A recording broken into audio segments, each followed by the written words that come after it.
கரார் காட்டிய எடப்பாடி. டென்ஷன் ஆகி எடப்பாடியிடம் கத்திய அமித்ஷா. ஊழல் பட்டியலை RN ரவியிடம் வழங்கிய எடப்பாடி.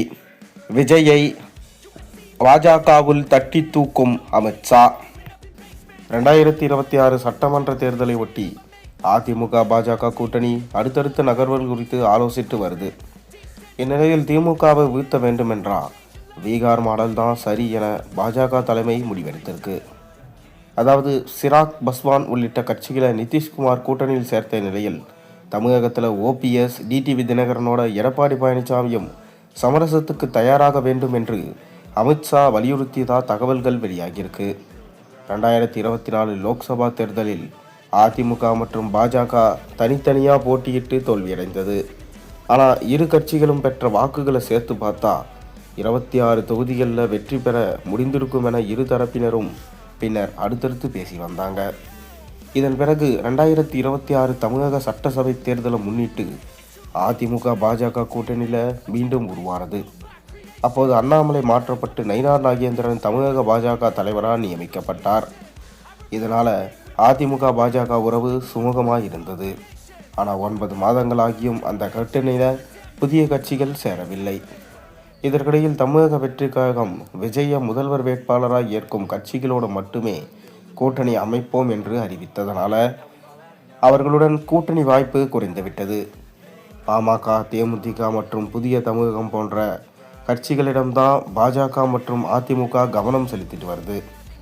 அதிலும் பாமக பிளவுற்றுள்ள சூழலில் கூட்டணி பேச்சுக்களை துவங்குவதில் தாமதம் ஏற்பட்டிருக்கு. தேமுதிக திமுகவோட கூட்டணி அமைக்க விரும்புவதாகவும் சொல்லப்படுகிறது. இந்த நிலையில் பன்னீர்செல்வம் மற்றும் டிடிவி தினகரனை கூட்டணியில் சேர்க்க வேண்டும் என சிலர் ஆலோசனை கூறினாலும் அதிமுக பொதுச் செயலாளர் எடப்பாடி பழனிசாமி அதற்கு சம்மதிக்கவில்லை. இந்த பரபரப்பான சூழலில் அதிமுகவின் மூத்த தலைவர்களில் ஒருவரான செங்கோட்டையன் விஜய் தலைமையில் தமிழக வெற்றி கழகத்தில் இணைந்தும் கட்சிக்குள் அதிர்வலைகளை ஏற்படுத்தியது. இந்நிலையில் தமிழகம் வந்த மத்திய உள்துறை அமைச்சர் அமித்ஷாவை திருச்சியில் இருந்த ஓட்டலில் வேலுமணி சந்தித்து பேசியிருந்தார். அப்போது திமுகவை வீழ்த்த வலுவான கூட்டணி அவசியம் என்று அமித்ஷா வலியுறுத்தியதாக சொல்லப்படுகிறது. திமுக கூட்டணியில் இல்லாத அனைத்து கட்சிகளையும் இத்தரப்பில் இணைக்க வேண்டும் என்று அவர் தெரிவித்தாராம். மேலும் 2021 ஆண்டு சட்டசபை தேர்தலுக்கு முன்னர் தினகரன் தலைமையிலான அமமுக மற்றும் தேமுதிக ஆகியவற்றை கூட்டணியில் சேர்க்க முன்வந்த போதும் எடப்பாடி பழனிசாமி ஒப்புக்கொள்ளவில்லை என பழைய நிகழ்வையும் அமித்ஷா நினைவூட்டியிருந்தார். அந்த கட்சிகள் கூட்டணியில் இருந்தால் திமுகவுக்கு தனிப்பெரும்பான்மை கிடைக்காது அவர் கூறியதாக தகவல்கள் தெரிவிக்கப்படுகிறது. அதேபோல பீகாரில் நிதிஷ்குமார் முதலில் எதிர்ப்பு தெரிவித்தாலும் பாஜக வலியுறுத்தியதால சிராக் பஸ்வான் மற்றும் ஜிதன் ராம் மஞ்சி உள்ளிட்டவர்களை கூட்டணியில் சேர்த்தார். அதன் மூலம் லோக்சபா மற்றும் சட்டசபை தேர்தலில் பெரிய வெற்றி கிடைத்தது என்ற உதாரணத்தையும் அமித்ஷா கூறியிருந்தார். இதை போலவே எடப்பாடி பழனிசாமியும் பிடிவாதத்தை விட்டு விலகி அனைத்து கட்சிகளையும் ஒருங்கிணைக்க வேண்டிய நேரம் இதுதான் என்று அவர் வலியுறுத்தியிருந்தார். வலுவான கூட்டணி உருவாகவில்லை என்றால் அதிமுக நிர்வாகிகள் மேல் நம்பிக்கை இழந்து வேறு கட்சிக்கு செல்லக்கூடும் என்று அமித்ஷா எச்சரித்ததாக தற்போது தகவல்கள் வெளியாகியிருக்கு. மேலும் 2021 முதல் திமுக ஆட்சியில் நடந்த 4 லட்சம் கோடி ஊழல்கள் குறித்த பட்டியலை ஆதாரங்களோட ஆளுநர் RN ரவியிடம் கொடுத்துள்ளதா எதிர்க்கட்சி தலைவர் எடப்பாடி பழனிசாமி தெரிவிச்சிருக்காரு. தமிழக அரசு கடன் சுமையில் இருப்பதாக கூறிய எடப்பாடி துறை வாரியாக எவ்வளவு ஊழல் நடந்திருக்கிறது என்ற விவரத்தையும் கூறினார். சட்டசபை தேர்தலுக்கு இன்னும் 2 மாதங்கள் மட்டுமே இருக்கும் சூழலில் அதிமுக தேர்தல் பணிகளை முடக்கிவிட்டிருக்கு. அதற்கேற்ப திமுக ஆட்சிக்கு எதிரான சம்பவங்களை மக்களிடம் கொண்டு செல்லவும் தயாராகியிருக்கு. இந்த நிலையில் இன்று ஆளுநர் RN ரவியோட எதிர்க்கட்சி தலைவர் எடப்பாடி சுமார் 1 மணி நேரம் பேசியிருந்தார். இந்த சந்திப்புக்கு பின் எடப்பாடி பழனிசாமி செய்தியாளர்களை சந்தித்து பேசுகையில் 2021 முதல் திமுக ஆட்சியில் நடந்த ஊழல் பட்டியல்களை ஆதாரங்களுடன் ஆளுநர் RN ரவியிடம் கொடுத்திருக்கிறோம்.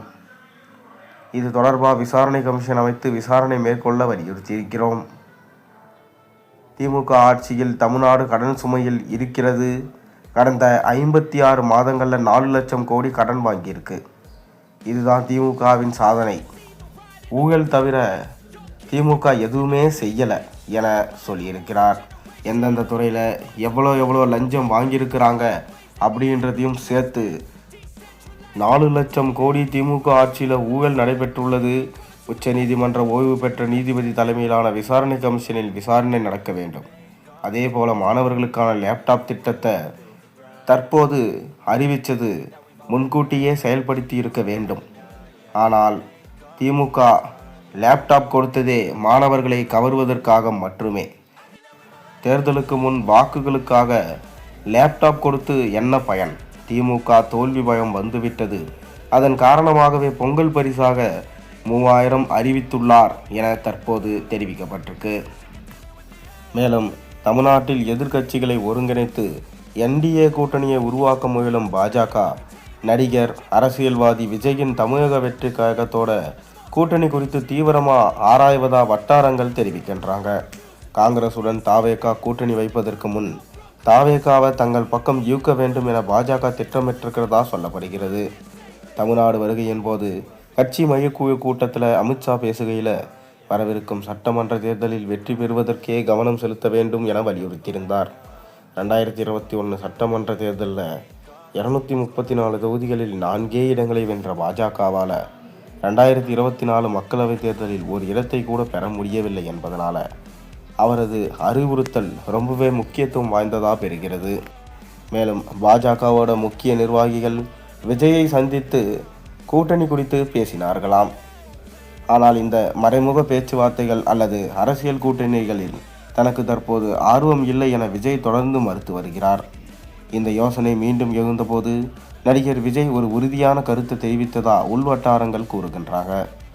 அமித்ஷாவோட சந்திப்பு தேவையில்லை, இப்போதைக்கு அவரை சந்திக்க விரும்பவில்லை என்று அவர் சுருக்கமாக பதிலளித்ததாகவும், இந்த விஷயத்தை இதற்கு மேல் எடுக்க வேண்டாம் என்று அவர் தனது குழுவிடம் சில லாபியஸ்டிகளிலும் கேட்டுக்கொண்டதாகவும் தற்போது தகவல்கள் வெளியாகியிருக்கு.